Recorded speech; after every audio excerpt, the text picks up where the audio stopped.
Ողջույն, MedMedia AM-ում մայրերի ուղեցույցն է։ Մանկական ագրեսիայի մասին զրուցելու եմ հոգեբան Վարսի Սենեքերիմյանի հետ։ Ողջույն։ Ողջույն։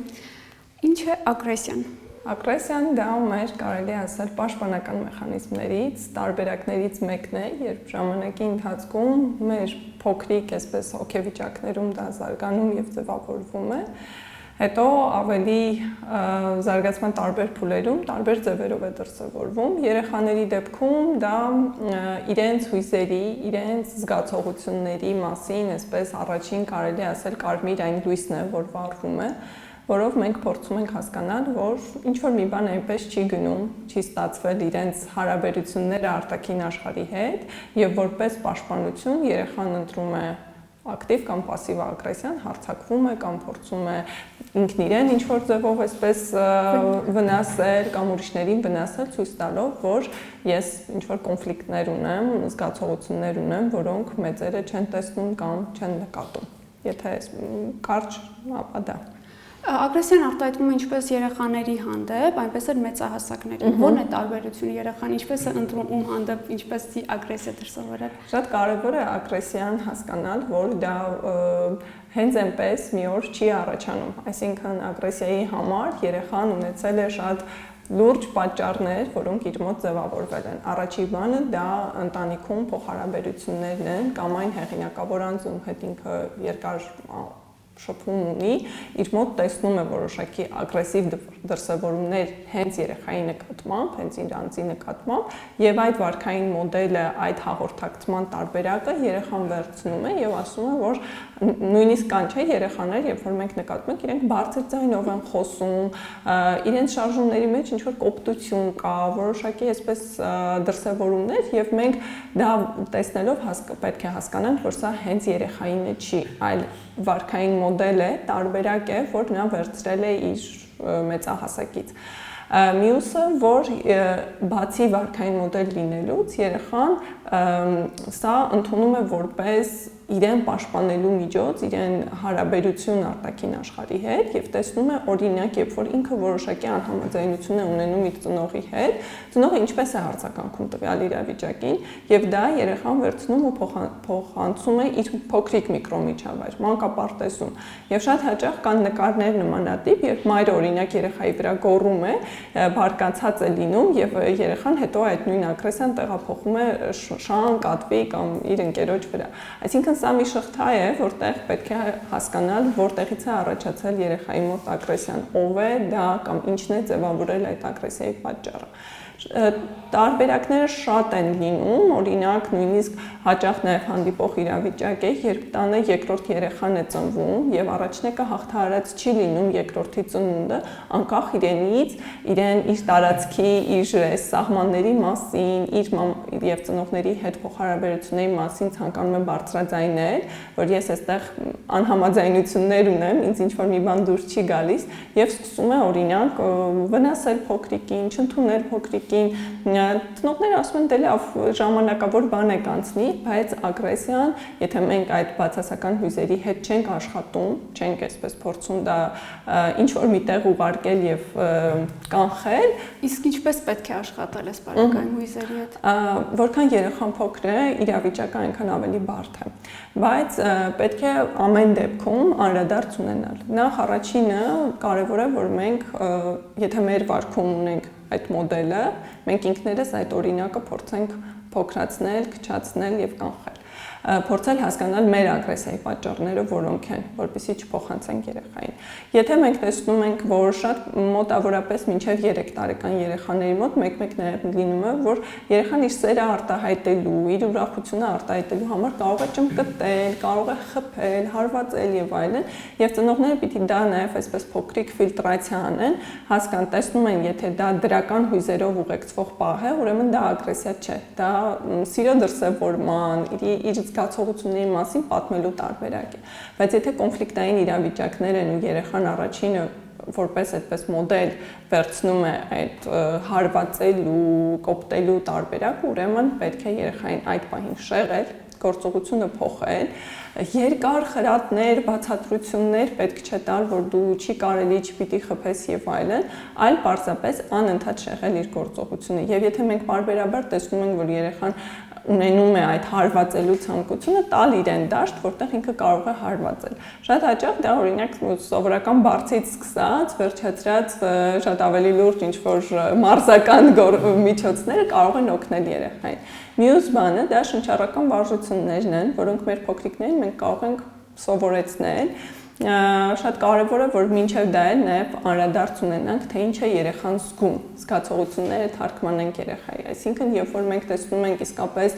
բարկացած, ջղայնացած երեխա, մենք անվանում տանք դրան։ Ես տեսնում եմ, որ դու ջղայնացել ես։ Ես ճիշտ եմ հասկանում, որ ինչ-որ մի բան քեզ դուրս չի եկել։ Թարգմանությունը հնարավորություն է տալիս երեխային, որ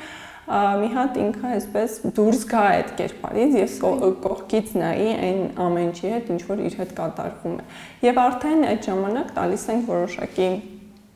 տարբերակ, որ ինքը լուծի, դա մեխանիզմ հաղթահարման, օրինակ շնչառական վարժություններն են։ Առաջարկում ենք երեխային, որ արի դու մի հատ պատկերացրու, որ ծննդյան օրինակ տորթի մոմերն ես փչում։ Խորը շունչ ես քաշում, հետո աստիճանաբար այսպես կամանց փչում ես, որ բոլոր մոմերը հանք չեն կամ խատուտիկ ես փչում։ Մյուսը օրինակ շատ էլի մկանային այսպես լարվածությունը թույլատնելու համար երեխան այսպես կրիայի նման փաթաթվում է, պարփակվում է, հաշվում ենք մինչև 10-ը եւ հետո նորից էլի խնդրում ենք շնչառական վարժություն, ձեռքերի ու ոտքերի թույլացում։ Շատ տարբեր կարող են, սրանք ուղղակի օրինակներն են, մենք պետք է մեր տարբերակը երեխայի հետ մշակենք։ Հնարավոր է երեխա լինի, ով որ ուղղակի ցանկանա այսպես պարկել գետնին եւ ոտքերն ու ձեռքերը այսպես շարժել, ազատություն տեսնել։ Երեխա կլինի, ով որ կցանկանա ուղղակի ինչ-որ մի բան ճզմել, ճմրթել եւ այլն, բայց մենք պետք է այդ հնարավորությունը տանք երեխային այնտեղ, որտեղ ինքը իր հույզերը կուղարկի, դրանց հետ կհանգստանա։ Իսկ ավելի դեպի այսպես կրծել դպրոցական տարիքի մի փոքր ավելի մեծ երեխաների դեպքում քննարկել իր զգացողությունները, ինչ ես դու զգում, ինչ կատարվեց եւ հաջորդ անգամ, երբ որ դու նմանատիպ իրավիճակում լինես, ինչպես կվարվես։ Ոչ թե մենք թելադրենք երեխային, որ այ գիտես, դու պետքա, եթե ջղայնացած ես լինում, ինչ որ մի բան քեզ դուր չի եկել, գնա դու էլ հարվածիր, դու էլ ինչ որ մի բան, դու ինչպես կվարվես քո տարբերակը հաղթահարման, որը կլինի, որովհետև հետո երեխան անկախ ձեզնից պիտի ինքը ընտրի, ինչպես է միայնակ է լինելու, դուք իր կողքին չեք լինելու, որ օգնեք։ Որ դեպքերում է ագրեսիան նորմալ, եւ որ դեպքերում ծնողներն արդեն պետք է անհանգստանան։ Եթե դա արդեն շատ երկար տարիներ շարունակ այսպես դրսևորվող երևացող ագրեսիա է, որը ուղեկցվում է թե իր նկատմամբ, թե այլոց նկատմամբ, չնայած երկու դեպքում էլ մենք եթե դա երկարատև բնույթ է կրում, այսինքն եւ մենք ծնողները ինչ որ բաներ կունենան, ֆիլտրացիաներ կունենան տեսնելու, որ փոքրիկի ծնունդներ, միջավայրի փոփոխություններ կամ ներընտանեկան process-ներն էին, որ վերեցին այս իրավիճակին, ուրեմն երկարատևությունն ու չհաղթահարումը խոսում է նրա մասին, որ արդեն մենք ժամանակն է ինչ որ մի բան նախաձեռնենք։ Եվ որքան երկար է, այնքան միջամտությունը հետագայում, օրինակ մասնագետի հետ աշխատանքը ավելի երկար կարող է տևել, որ հաղթահարվի։ Եվ մյուս բանը, որ եթե դա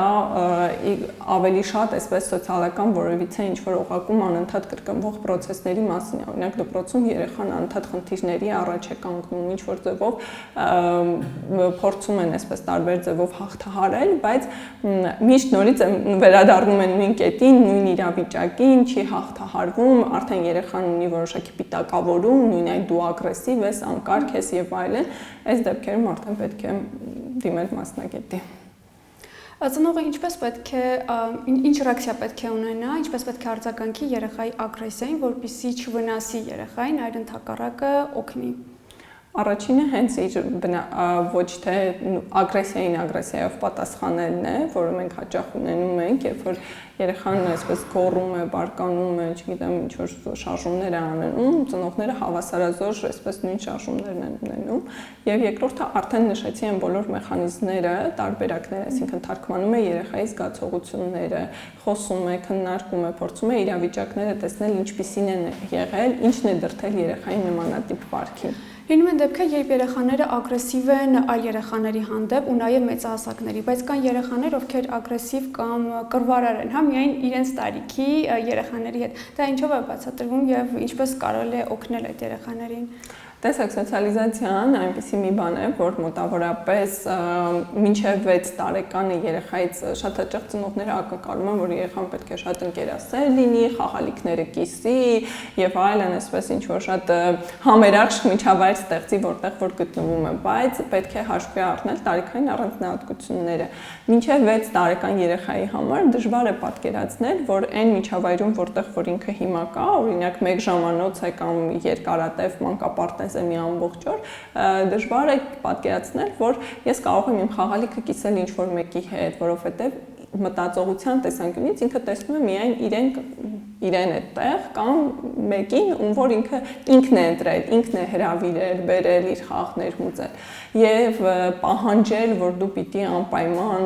այսպես շատ ընկերասեր եւ այլ հարաբերություններ ստեղծես, ուրեմն շատ անարդար կլինի երեխայի նկատմամբ։ Ինչի եւ մյուս բանը, նույն փոքրիկ այդ միջավայրերում երեխաները իրենց կանոններն են ունենում սահմանած, այսինքն իրենց արդեն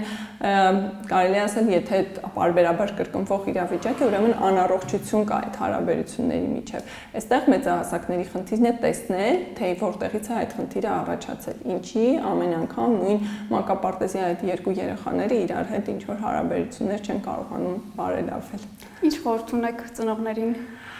Փորձել ինքնավերլուծության գնալ, եթե դուք ագրեսիա եք նկատում ձեր երեխաների մոտ, առաջինը հասկանալ ձեզանից ինչն է նպաստել, որ իրավիճակին եղել է, մյուս բանը շատ խոսել երեխայի զգացողություններից, հույզերից, անկախ իրավիճակից, դրանք կլինեն բացասական թե դրական հույզեր, մենք պետք է թարգմանենք եւ խոսենք երեխայի հետ, եւ մյուս բանը երեխային սովորեցնել սեփական տարածքի, սեփական սահմանների մասին, բառերով խոսել եւ արտահայտել, որովհետեւ ագրեսիայի մյուս խնդիրը նաեւ դա կարող է երեխայի մոտ լինել, որ ուղղակի իրեն հաճելի չի, երբ իրեն կպնում են, մազերն են շոյում եւ այլն, սովորեցնել նախ բառերով ասել, որ ինձ դուր չի գալիս, ինձ հաճելի չի, ես չեմ ցանկանում, որ դու օրինակ իմ տարածքում լինես։ Սա այսպես մի փոքր վերացական եւ այսքանով արդեն կարծում եմ բավականին օգնած կլինենք մեր երեխաներին։ Շնորհակալ եմ զրույցի համար։ Ես էլ եմ շնորհակալ։ Med Media AM-ում մայրերի ուղեցույցներ։ Կհանդիպենք։